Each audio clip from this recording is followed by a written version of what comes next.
Third class. I hope आप ठीक होंगे, सेफ होंगे और अपना ध्यान रख रहे होंगे। इस सेशन की आपकी ये ग्रामर की पहली क्लास, लास्ट क्लास आपकी रीडर की थी, अब ये आपकी ग्रामर की क्लास है। तो लेसन फर्स्ट है, देखिए मैंने यहाँ पे लिखा हुआ है लेसन फर्स्ट में क्या है, भाषा का परिचय। ठीक है, मैं पढ़कर बता रही हूँ, अब आप ध्यान से सुनिए। ये देख भी लीजिए, यहाँ पर बच्चे बैठे हुए हैं और अध्यापक को समझा रही हैं। अध्यापिका ने बच्चों को भाषा के विषय में समझाया। बच्चों ने ध्यान से सुना और समझा। अध्यापिका ने प्रश्नों के उत्तर लिखने को कहा। बच्चों ने उत्तर लिखे और याद किए। अध्यापिका ने बच्चों को कैसे समझाया? बोलकर। बच्चों ने अध्यापिका की बातें कैसे समझी? सुनकर। अभी देखिए, भाषा बोलचाल तथा लिखने का वह माध्यम है कि जिसके द्वारा हम अपने विचारों और भावों को प्रकट करते हैं तथा दूसरों के विचारों और भावों को समझते हैं। इसमें बताया गया ना, तो भाषा का क्या मतलब है? भाषा का वो है कि जो हम अपने मन के विचार बोलकर दूसरों तक पहुंचाते हैं और दूसरों के जो विचार, दूसरों की जो भावनाएं हैं, उनको हम सुनकर समझते हैं, वो भाषा कहलाती है। अब आगे देखते हैं। ये देखिए, भाषा का निर्माण कैसे हुआ। अब देखिए, भाषा का प्रयोग करने के लिए भाषा का निर्माण आवश्यक है। भाषा का निर्माण करने के लिए हमें सबसे पहले मूल ध्वनियों जैसे आ, क, ई, म, आ आदि को आवश्यकता होती। क्या मैंने अभी बताया कि भाषा का प्रयोग करने के लिए भाषा का निर्माण आवश्यक है। भाषा का निर्माण करने के लिए हमें सबसे पहले मूल ध्वनियों जैसे मैं लिखकर आपको बता रही हूँ। देखिए कौन कौन सी हैं मूल ध्वनियाँ। ये हो गया आ, क, और तुम्हारा देखिए ई एंड मा और ये पा। ठीक है, आदि की आवश्यकता होती है। इन ध्वनियों से हम अक्षर बनाते हैं कि जैसे, फिर बताती हूँ आपको। ये देखिए, मिटा दूँ इसको, चलो देखो बच्चों, मैंने क्या बताया, भाषा के रूप। भाषा को तीन रूपों में समझा जा सकता है। ठीक है, जैसे ये लिख के दिखाया मैंने यहाँ पर। भाषा के कितने रूप बताए? तीन। एक तो लिखित हो गया, एक मौखिक हो गया और एक सांकेतिक भाषा। अब आगे देखते हैं मौखिक भाषा, यानी कि ओरल लैंग्वेज। ये भाषा का स्थायी रूप है। बच्चा सर्वप्रथम इसी रूप को सीखता है। इसके द्वारा बोलकर अपने विचार प्रकट किए जाते हैं। अब देखिए सेकंड में लिखित भाषा के बारे में बता रही हूँ, रिटन लैंग्वेज। ये भाषा का स्थायी रूप है। इसके द्वारा भाषा को लिखकर अभिव्यक्त किया जाता है। हमारी किताबें इसका अच्छा उदाहरण है। हम जब बुक पढ़ते हैं ना, तो आपको देखा होगा उसमें लिखित भाषा है कि उसको हम पढ़कर ही तो समझते हैं। अब यहाँ आ गया सांकेतिक भाषा। सांकेतिक भाषा, जब हम अपनी बात दूसरों तक पहुँचाने के लिए संकेतों का सहारा लेते हैं। संकेत यानी इशारे से, ठीक है, लेते हैं, तो यह सांकेतिक भाषा कहलाती है। चौराहे पर खड़ा सिपाही संकेतों द्वारा ही यातायात को नियंत्रण करता है, लेकिन ये भाषा स्पष्ट होने के कारण पूर्णतः मान्य नहीं है। देखिए, आपने देखा ना, ये मौखिक भाषा है। ये आपस में देखो बातचीत हो रही है, यहाँ पर वार्तालाप हो रहा है। और ये लिखित भाषा है, यहाँ पर देखो बच्चा लिख रहा है। और यहाँ पे सांकेतिक भाषा है। ये अभी मैंने पढ़ के बताया ना। अब आ गई लिपि, स्क्रिप्ट की बारी आ गई। देखो, किसी भी भाषा को लिखने के लिए कुछ विशेष प्रकार के चिन्हों का प्रयोग किया जाता है। ये चिन्ह ही उस भाषा की लिपि कहलाते हैं। प्रत्येक भाषा में अलग अलग लिपियों का प्रयोग किया जाता है। जैसे हिंदी एवं संस्कृत की लिपि देवनागरी है, उर्दू की लिपि फारसी, अंग्रेजी की लिपि रोमन और पंजाबी की गुरुमुखी है।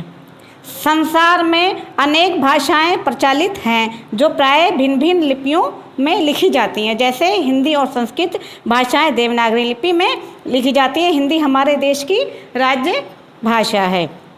उर्दू की लिपि फारसी, अंग्रेजी की लिपि रोमन तथा पंजाब की लिपि गुरुमुखी है। सभी लिपियों के चिन्ह भिन्न भिन्न होते हैं। अभी लिपि के बारे में हमने बताया, अब आगे देखते हैं। ये देखिए, भारत एक विशाल देश है। इसके भिन्न भिन्न भागों में अनेक भाषाएं बोली जाती हैं। नीचे भारत की कुछ प्रमुख भाषाएं तथा उसके संबंधित राज्यों के नाम लिखे हैं, इन्हें पढ़ो। मैं आपको पढ़ के बता रहा हूँ। देखिए कि ये भाषाएं दी गई हैं और यहाँ पे राज्य दिए गए हैं। देखिए मैं बता रही हूँ, हिंदी कहाँ का बोली जाती है। हिंदी हरियाणा, उत्तर प्रदेश, राजस्थान, बिहार, मध्य प्रदेश, छत्तीसगढ़, झारखंड, दिल्ली। और पंजाबी पंजाब में, बंगला पश्चिम बंगाल में, तेलुगु आंध्र प्रदेश में। ठीक है, अब आगे देखते हैं। गुजराती गुजरात में, तमिल तमिलनाडु में, मराठी महाराष्ट्र में, कन्नड़ कर्नाटक में, मलयालम केरल में, उड़िया उड़ीसा में, और कोंकणी गोवा में, और कश्मीरी कश्मीर में बोली जाती है। अब आगे देखते हैं कि इसका व्याकरण यानी ग्रामर। ऊपर दिए गए चित्रों में एक कमरे में सामान बिखरा होने के कारण कमरे की व्यवस्था का सही पता नहीं चल रहा है। ये देखिए ना, ये 2 रूम दिए गए हैं यहाँ पर, तो एक में क्या का सामान बिखरा है जिसके बारे में कुछ पता ही नहीं चल रहा हमें, और एक सलीके से रखा हुआ है, तरीके के साथ के जैसे रखना चाहिए। अब इसके बारे में मैं आपको बता रही हूँ। जबकि दूसरे कमरे में सही सामान लगा होने से वह समझ में आ रहा है। ठीक उसी प्रकार बोली जाने वाली भाषा को यदि अशुद्ध रूप से बोला जाए तो वह अपनी कभी समझ में नहीं आ पाती है। व्याकरण इसे एक सही व्यवस्थित रूप देता है। ठीक है, अभी जैसे एग्जाम्पल दे रखा है ना कि अगर व्याकरण ना हो तो हमें भाषा का सही से पता ही नहीं चलेगा कि शुद्ध रूप कौन सा है और इसका अशुद्ध रूप कौन सा है। अभी देखिए कि व्याकरण हमें भाषा को शुद्ध रूप में बोलना, लिखना और पढ़ना सिखाता है। कुछ और जानकारी की बातें मैं आपको बता दूं कि ये भी जान लीजिए कि भाषा विचारों की अभिव्यक्ति का प्रमुख साधन है। भाषा के 3 मुख्य रूप हैं, मौखिक, लिखित एवं संकेत। बच्चों देखो, व्याकरण हमें भाषा को शुद्ध रूप से बोलना, लिखना और पढ़ना सिखाता है। कुछ और जानकारी की बातें मैं आपको बता देती हूँ। देखिए, भाषा विचारों को अभिव्यक्त का प्रमुख साधन है। भाषा के 3 मुख्य रूप हैं, मौखिक, लिखित एवं सांकेतिक भाषा। भाषा को लिखने के लिए जिन चिन्हों का प्रयोग किया जाता है उसे क्या कहते हैं? उसे लिपि कहते हैं। व्याकरण के माध्यम से हम भाषा का शुद्ध रूप समझते हैं। तो बच्चों, आई होप आपको ये क्लास समझ में आई होगी, और इसकी एक्सरसाइज मैं अभी आपको कराऊंगी और इसे आपके ग्रुप में भेज दूंगी। बच्चों, हम एक्सरसाइज कर रहे हैं। देखिए, अभी जो हमने लेसन रीड किया था, निम्नलिखित वाक्यों का शुद्ध रूप लिखिए। अभी देखिए, ये अशुद्ध रूप लिखे हुए हैं, तो मैंने यहाँ पे शुद्ध रूप करके लिख दिया। मैं आपको पढ़ के बता रही हूँ, आप ध्यान से सुनिए। देखिए, तोता पिंजरे पर है, तो ये शुद्ध रूप नहीं है ना, इसको ऐसे नहीं बोलते ना हम, तो कैसे इसका शुद्ध रूप होगा? तोता पिंजरे में है। अभी देखिए, राम गाना गाती है, तो राम ये अशुद्ध रूप है, तो यहाँ पे सही क्या है इसका? राम गाना गाता है। अभी थर्ड देखिए, सीता बाजार में जाती है, तो इसका शुद्ध रूप नहीं है, तो सीता बाजार जाती है।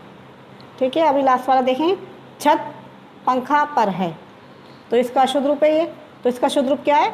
छत पर पंखा है। अब हम आगे देखेंगे ये वाला सेकंड क्वेश्चन है, इसका मिलान कीजिए। नाव चलाओ, नाव पर लिखी भाषाओं को रेखा खींचकर राज्यों से मिलाइए। बच्चों, ये देखिए क्वेश्चन में मिलान कीजिए। नाव चलाओ, नाव पर लिखी भाषाओं को रेखा खींचकर राज्यों से मिलाइए। ठीक है, मैंने ऑलरेडी मिला दिया, मैं पढ़ के आपको बता रही हूँ। देखिए, देखो ये मैं मैचिंग मैंने ऑलरेडी कर रखी है आपके लिए, मैं पढ़ के आपको बता रही हूँ। देखिए, पंजाब का पंजाबी भाषा पंजाब में। ठीक है, अभी सेकंड वाला देखिए, तमिल तमिलनाडु में, मराठी महाराष्ट्र से मिली है, और गुजराती गुजरात से मिली, और लास्ट वाली देखिए कश्मीरी कश्मीर से मिली है। ये लास्ट क्वेश्चन देखिए बच्चों, ये देखिए मैं पढ़ के बता रहा हूँ। निम्न चित्र भाषा के जिस रूप को प्रकट करते हैं उसके नीचे दिए गए स्थान में लिखिए। ठीक है, ये चित्र देखिए मैंने ऑलरेडी फिल कर दिया, अब आपको बता रही हूँ। देखिए ये क्या हो रहा है, यहाँ पे ये लिख रही हैं, तो यहाँ पे क्या हो गया है? लिखित आएगा। ठीक है, देखिए दादाजी अखबार पढ़ रहे हैं, तो ये कौन सी है? ये मौखिक भाषा है, क्योंकि पढ़कर मुंह से बोल गई तो हम पढ़ते हैं। अब ये वाला देखिए, ये मौखिक भाषा है, बच्चे टीवी देख रहे हैं, इसमें से आवाज़ आ रही है, सुन रहे हैं, तो ये कौन सी है? ये मौखिक भाषा है। ये देखिए, ये टेलीफोन पर बात कर रहे हैं, तो ये भी मौखिक है, तो मौखिक लिख दिया मैंने। ये है सांकेतिक, तो ये इशारा कर रहा है ना बच्चा, पेड़ की तरफ इशारा कर रहा है। इशारा करने वाली भाषा कौन सी होती है?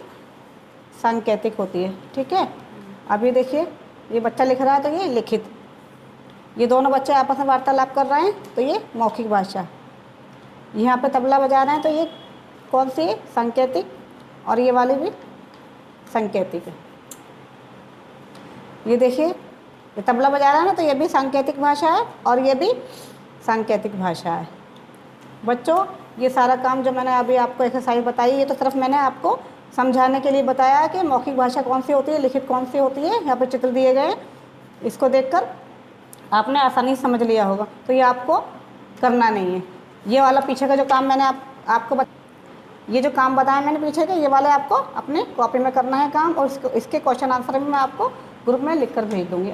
आई होप आपको ये क्लास पसंद आई होगी। आप नीट एंड क्लीन साफ साफ काम करके भेजिएगा।